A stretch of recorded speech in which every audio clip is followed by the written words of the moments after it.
नमस्कार दोस्तों, स्वागत है आपका इन्वेस्टिंग दर्पण की एक और वीडियो में। और बात करेंगे इस वीडियो में Tata consultancy service limited TCS के बारे में। टीसीएस स्टॉक की बात करें तो इस समय हमें काफ़ी चर्चा में देखने को मिल रहा है। कल भी हमें स्टॉक में 3% से ज़्यादा तक की गिरावट देखने को मिली और 25 फरवरी को देखें यानी कि आज तो 1.32% की गिरावट हमें आज भी स्टॉक में देखने को मिली है और इसकी क्लोजिंग 3627 पर होती हुई देखने को मिली है।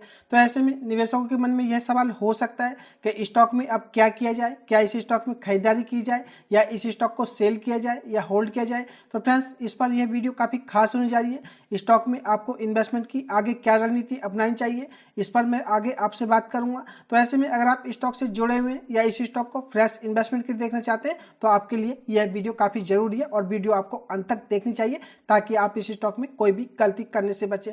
टीसीएस स्टॉक की बात करें तो इस स्टॉक के बारे में कुछ ज़्यादा बताने की जरूरत नहीं है कि टीसीएस की भारत में क्या वैल्यू है। अगर हम बात करें आईटी सेक्टर में तो भारत में सबसे बड़ी कंपनी देखने को मिलती है, या कहा जाए तो आईटी सेक्टर में नंबर 1 स्टॉक है अगर हम भारत में देखें। तो फ्रेंड्स, ऐसे में इस स्टॉक के बारे में कोई आपको यह तो बताने की जरूरत नहीं है कि आपको इन्वेस्टमेंट करना चाहिए या नहीं। लेकिन फ्रेंड्स, हो सकता है काफ़ी सारे मेरे फ्रेंड्स इस स्टॉक में गिरावट को देख करके शॉर्ट टर्म का इन्वेस्टमेंट का अपना व्यू बना रहे हों, तो उनके लिए इस स्टॉक में लेवल का पता होना भी बहुत जरूरी है। क्योंकि अगर आप इस स्टॉक में लेवल्स को ध्यान में रख करके काम नहीं करते तो आपको स्टॉक में और भी गिरावट के चलते नुकसान भी देखना पड़ सकता है। क्योंकि बाजार में हमें जिस तरह से आईटी सेक्टर से खबरें देखने को मिल रही हैं तो बाजार के जानकारों का यह मानना है कि आईटी सेक्टर आपको और दबाव में देखने को मिल सकता है या आपको इसमें और थोड़ी बहुत गिरावट देखने को मिल सकती है। तो ऐसे में अगर आप शॉर्ट टर्म का व्यू बनाते हैं तो आपको इस स्टॉक में बड़े लॉस भी देखने को मिल सकते हैं। और जो मेरे फ्रेंड्स इस स्टॉक से जुड़े हुए हैं या उनको इस स्टॉक में लॉस आ रहा है तो उनको भी मैं कुछ लेवल बताऊंगा जिससे कि उनके लॉस और ना बढ़े। तो ऐसे में आप इन लेवल्स को ध्यान में रख करके ही इस स्टॉक में अपनी आगे की इन्वेस्टमेंट की रणनीति बनाएं। स्टॉक की बात करें तो जैसा कि बता चुका हूं, अगर मैं आपको 5 दिन में दिखाऊं तो स्टॉक 4.5% से ज़्यादा तक की गिरावट में आ चुका है। एक साल में अगर आपको दिखाऊं तो 10% के आसपास यह स्टॉक नीचे आता हुआ देखने को मिल रहा है। 5 साल में आप देखेंगे तो आज भी टीसीएस आपको इतनी गिरावट के बावजूद 81 या 82% के रिटर्न देता हुआ नजर आएगा। टीसीएस स्टॉक शानदार स्टॉक है। आपको इस स्टॉक में अगर गिरावट देखने को मिले तो आपको इस स्टॉक में थोड़ा थोड़ा खरीदना शुरू करना चाहिए।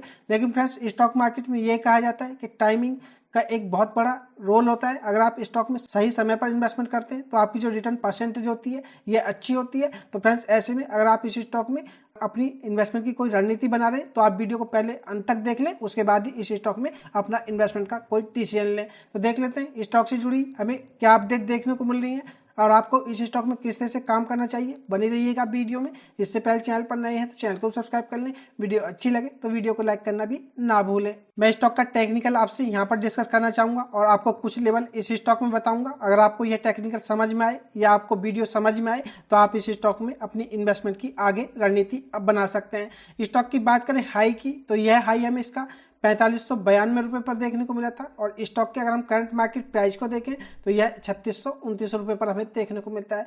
अगर स्टॉक के हाई से हम इस गिरावट को देखें तो स्टॉक लगभग 21% अपने हाई से नीचे आता हुआ देखने को मिल रहा है। तो ऐसे में फ्रेंड्स, एक इन्वेस्टर को यह लगता है कि स्टॉक में गिरावट हो गई है तो इन्वेस्टमेंट कर लिया जाए। और बात करें टीसीएस जैसे स्टॉक की तो 21% की गिरावट एक बड़ी गिरावट मानी जाती है। तो ऐसे में स्टॉक में इन्वेस्टमेंट के मौके भी बनते हैं। तो फ्रेंड्स, मैं आपको इस स्टॉक में किस तरह से काम करना है ये बताना चाहूँगा। अगर आप इस स्टॉक को लॉन्ग टर्म के लिए देखना चाहते हैं तो फ्रेंड्स आपके लिए इस स्टॉक में इन्वेस्टमेंट का शानदार मौका है। और अगर आप लॉन्ग टर्म के लिए देखना चाहते हैं तो मैं आपको यही बताना चाहूँगा, इस स्टॉक में आप थोड़ा थोड़ा खरीदना शुरू करें और एक साथ खरीदारी करने से बचें, क्योंकि हो सकता है आपको और भी गिरावट इस स्टॉक में देखने को मिले। तो ऐसे में अगर आप थोड़ा थोड़ा इस स्टॉक में इन्वेस्टमेंट करते हैं तो आपके जो प्राइस एवरेज है वह भी नीचे आएगी और आप नीचे के लेवल पर भी इस स्टॉक में खरीद पाएंगे।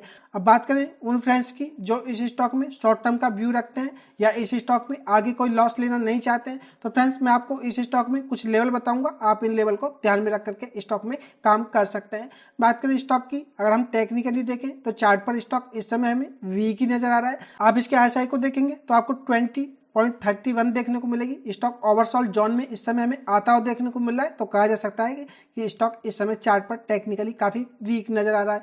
बात करें स्टॉक की तो यह जो व्हाइट EMA मैं इसका जिगजैग कर रहा हूँ यह इसका 200 दिन का EMA है। और इस 200 दिन के EMA की बात करें तो फ्रेंड्स, मैं आपको यही बताना चाहूंगा, यह 4143 रुपये पर देखने को मिलता है। तो ऐसे में स्टॉक अपने 200 दिन के मूविंग एवरेज से भी नीचे आता हुआ देखने को मिल रहा है। और आप 200 दिन की मूविंग एवरेज को छोड़िएगा, स्टॉक अपनी छोटे दूरी के मूविंग एवरेज एवरेज के पास भी हमें नहीं देखने को मिल रहा है, जिससे कि कहा जा सकता है कि स्टॉक इस समय हमें चार्ट पर वीक नजर आ रहा है। तो फ्रेंड्स ऐसे में स्टॉक की बात करें तो आज इसका जो लो हमें देखने को मिला है, तो फ्रेंड्स ये आज का लो है, आप इस बात को ध्यान में रखें। आज इस स्टॉक ने 3621 रुपए का लो बनाया है, तो आप समझ सकते हैं तो स्टॉक इस समय हमें 3600 रुपए के लेवल के आसपास आता हुआ देखने को मिल रहा है। और फ्रेंड्स बात करें इस स्टॉक के जो प्रीवियस लो था हमें, यह इसका मैं आपको बताना चाहूंगा, यह 3591 रुपए देखने को मिला था। तो अभी कहीं ना कहीं यह स्टॉक 3591 रुपए से हमें ऊपर देखने को मिल रहा है। तो ऐसे में हो सकता है स्टॉक पे 3591 रुपए के आसपास तक की आपको गिरावट देखने को मिले और यह स्टॉक फिर से आपको बाउंस होता हुआ देखने को मिले। क्योंकि फ्रेंड्स अगर आप इसकी चार्ट पैटर्न को देखेंगे तो यह स्टॉक जब भी अपने 200 दिन के मूविंग एवरेज के आसपास आता है तो स्टॉक में आपको यह तेजी देखने को मिलती है। तो फ्रेंड्स ऐसे में शॉर्ट टर्म में इस स्टॉक में आप पैसा बना सकते हैं, लेकिन जिस तरह से स्टॉक में हमें शार्प गिरावट देखने को मिल रही है और स्टॉक 200 डे के मूविंग एवरेज से भी हमें लगातार बड़ी गिरावट में देखने को मिल रहा है, तो ऐसे में कहा जा सकता है कि स्टॉक में यह हमें डाउन ट्रेंड बनता हुआ देखने को मिल रहा है, या कहा जा सकता है कि स्टॉक में जिस तरह से हमें चार्ट पैटर्न बनता हुआ देखने को मिल रहा है तो आपको इस स्टॉक में आगे भी गिरावट देखने को मिल सकती है। तो फ्रेंड्स ऐसे में जो ये 3591 रुपए का लेवल है, आप इसको जरूर ध्यान में रखें। स्टॉक में अगर आप इन्वेस्टमेंट कर चुके हैं तो आपको अगर यह स्टॉक 3591 रुपए से नीचे आता हुआ दिखाई दे तो आप इस स्टॉक से एग्जिट कर दें और आप इस स्टॉक में कोई वेट ना करें, क्योंकि फ्रेंड्स मार्केट में या स्टॉक में कभी भी आपको यह नहीं बताया जा सकता कि कितनी गिरावट होगी, कितनी तेजी होगी। तो ऐसे में अगर आप शॉर्ट टर्म के लिए प्ले करना चाहते हैं तो आप इस स्टॉक में 3591 रुपए का एसएल लेकर के काम करें। और फ्रेंड्स अगर आप इस स्टॉक में वेट करना चाहते हैं तो आपको एक और एसएल बताना चाहूंगा, जो ये आपको इसका प्रीवियस लो देखने को मिला था, यह 3311 रुपए पर रहा था। तो फ्रेंड्स हो सकता है स्टॉक आपको अगर यह 3591 रुपए का लेवल तोड़ता हुआ देखने को मिले तो आपको 3311 रुपए तक भी यह स्टॉक लुढ़कता हुआ देखने को मिले। तो फ्रेंड्स ऐसे में मैं आपको यही बताना चाहूंगा, स्टॉक में अगर आप वेट कर लेंगे तो ही अच्छा है, क्योंकि हो सकता है स्टॉक अभी आपको और गिरावट के चलते नीचे आता हुआ देखने को मिले। तो फ्रेंड्स ऐसे में अगर इस स्टॉक में और गिरावट आपको देखने को मिलती है तो फ्रेंड्स 3311 तक यह स्टॉक जाएगा, तो ऐसा तो मुझे कम संभावना लगती है, लेकिन यह स्टॉक आपको 3500 रुपए या 3520 रुपए के आसपास जरूर जाता हुआ देखने को मिल सकता है, जिस तरह से हमें स्टॉक में प्रेशर देखने को मिल रहा है। तो फ्रेंड्स ऐसे में अगर आप इस स्टॉक में शॉर्ट टर्म के लिए इन्वेस्टमेंट करना चाहते हैं, तो आप अगर रिस्क से बचना चाहते हैं तो आप इस स्टॉक में करंट मार्केट प्राइस पर बाइंग कर सकते हैं और आप इस स्टॉक में 3591 या 3550 रुपए का एसएल लेकर के काम कर सकते हैं। और अगर आपको स्टॉक इससे नीचे दिखाई दे तो आप इस स्टॉक से एग्जिट कर दें, क्योंकि अभी यह नहीं बताया जा सकता कि स्टॉक में यहाँ से गिरावट होगी या तेजी होगी। तो ऐसे में अगर आप इसमें स्टॉक में सेफ प्ले करना चाहते हैं, टीसीएस स्टॉक में काम करना चाहते हैं और आप शॉर्ट टर्म का व्यू रखते हैं, तो फ्रेंड्स जो एसएल मैं आपको बता चुका हूँ आप इनको जरूर ध्यान में रखें और स्टॉक में इन लेवल को ध्यान में रख करके अगर आप काम करते हैं तो स्टॉक में अगर तेजी आपको देखने को मिलेगी तो रिटर्न्स बना सकते हैं, और अगर आपको गिरावट देखने को मिली तो आप इस स्टॉक से एग्जिट कर सकते हैं। आशा करता हूँ आपको जो जानकारी मैंने दी है आप समझ पाए होंगे। वीडियो अच्छी लगी हो तो वीडियो को लाइक करें, शेयर करें। मैं मिलूंगा आपसे नई वीडियो में, तब तक के लिए नमस्कार।